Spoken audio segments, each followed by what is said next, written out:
podcast is a new kind of media that you can download through iTunes onto your computer and then just listen to it on your computer or enjoy it on an iPod. Now I'm going to walk you through how podcasting works, how you can find podcasts, how you can enjoy podcasts, and even if you wanted to make a podcast, how you could get it out to other people. So first, we always have to use a podcasting program like iTunes.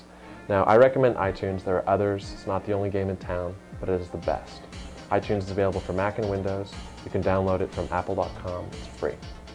Now, in iTunes, there is a thing in the corner that says podcasts up in the list, just where library shows you your music, podcast shows you things on the internet that you've downloaded. And when I click on podcasts, it brings up this message here. And the message says, podcasts are radio shows that are downloaded over the internet. You can find a wide variety of podcasts in the podcast directory. Subscribe to them and iTunes will automatically download new episodes. Go to podcast directory. And the podcast directory is a place where you can find podcasts. It has them all listed, has them categorized, and we can also search, and I'll search for one called Rocket Boom, which is one of the most popular podcasts out there. If we find Rocket Boom, we can just click subscribe. Are you sure you want to subscribe? You're about to subscribe to this podcast, which will download the most recent episodes and all future episodes. So we're subscribed now for everything that Rocket Boom produces. Just like if you have a favorite show and you watch it every week when the new episode comes out, once you subscribe to a podcast, it says downloading. The podcast that we were downloading is now just about finished. Downloading a podcast could take a couple of minutes, and the nice thing about it is that you don't have to wait around. Once you're subscribed, the new episodes will be downloaded without you intervening. They'll just be ready for you when they're made available. So the podcast is done, and it's now in our list of podcasts. And there's a little triangle for the show, which drops down a list of all the episodes. And only the episode which we've downloaded has a little blue dot. The blue dot says that this is a new episode. And when we double click it, the episode will play down in the bottom corner right here. Now we can also full screen it. Hello and good Thursday, March 30th, 2006. I'm Amanda Congdon and this is Rocket Boom. Today's stories come entirely from you. That's right. Every story I'll mention today has been submitted by a Rocket Boom viewer. In some cases, the stories have been submitted and created by a Rocket Boom viewer. What a resourceful lot.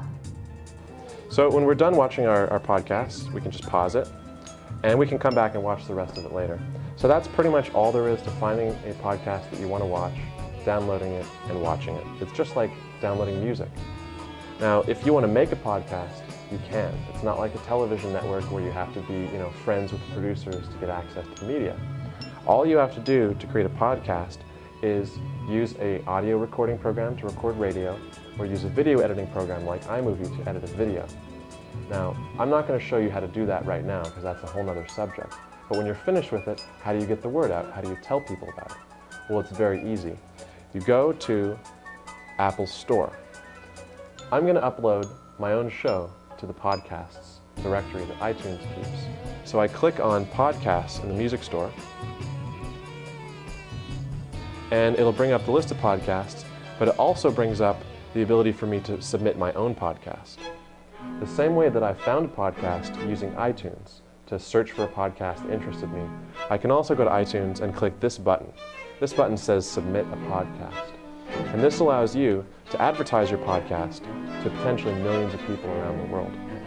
And all you have to do here is give them the address of your website that has podcasts on it. So for example, if my podcast is called www.undergroundnews.tv/podcast.rss, and I hit continue, now other people who are using iTunes will be able to find it if they're looking for something like Underground News.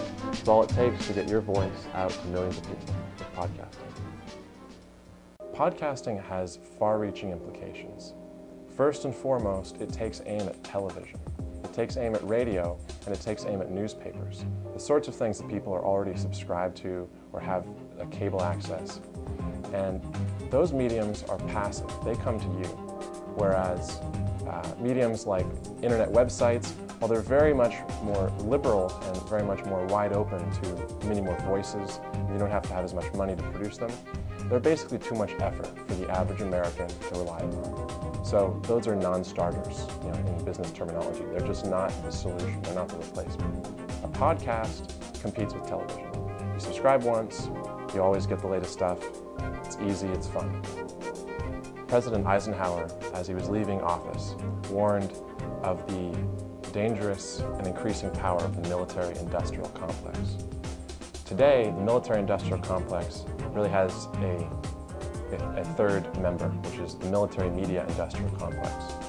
And that is a confluence between military contractors and defense industries which own and actually have controlling stakes in networks like NBC, where you will never see a program critical of the nuclear weapons that's produced by General Electric, which owns the company.